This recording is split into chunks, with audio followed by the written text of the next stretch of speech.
Harimu Abel Chargonza w'emyaka 58, Samuel Ndagizimana w'emyaka 42 hamwe na John Ayebare w'emyaka 28 okuruga mu cyaro nico kimwe. Abani bagira ngo edine yibari kushaba bo teri kubikiriza ngo babase kubarwa.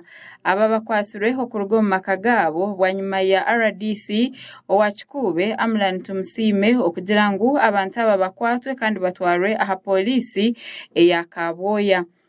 Nibagira ngo kubara nekintu ekitari munyikiriza bari kwicerizamo bari kugira ngo eki nikibasa no kunyiza ruhanga. Ukaona tata wao mazima kuvuga. Okay, so hati iwe okubarwa tokubarwa sirikire byahandikiwe. Okay, tokubarwa.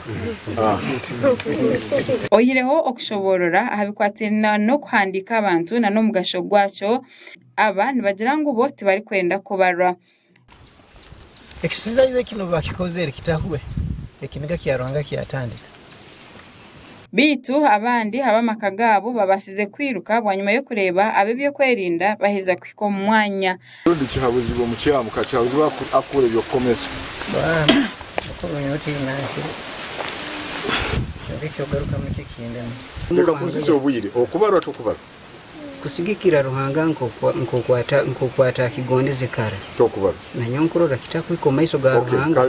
Amlan Tumusime ora RDC kandi omwe ahaba kachiko akakurire ebya census narishi byo kubara abantu nagira ngo atunjire kumanyisibwa okuruga abakuru begomborora ngo hari habamaka aganjire ngo batababara. Ngiye kumanyisibwa kurwa amatwara ekishaka kene cya Kaboya nti haroho family bezimu begeina zabataka abangiye kimukubarwa nti bo edini yabo teko bayikiriza kubabara. Ogunagira ngo abani bisha kutwarwa omukoti babase kutibwa hemishango eyo kuremesa programs eza government.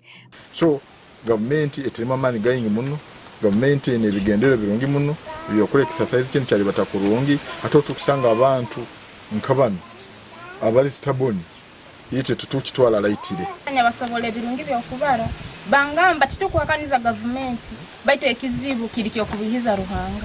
Martha Birungi ori kurira ebyo kubara abantu omuri Bubungo parish nagira ngo obwahataba nabo baronzera bebembezi okugira ngo base kubahwera ahanshongeji kwaijaho umakagano twaro mukuru wekera twamusobora omugaso gwo kubarwa nekigendero kya government so yalemera kimu.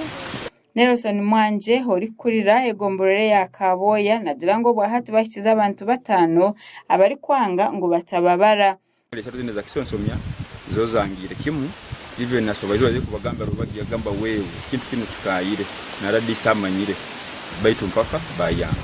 Jasper Rugenza Mpora ori osi wa Kaboya yajumirira ebikorwa ebyo kuremesa programs eza government kandi obo ziri kubazigenderire ebintu birungi. Zakukora mu ndondaga mu zayi ndenda mu tsingwera kuya woni tulam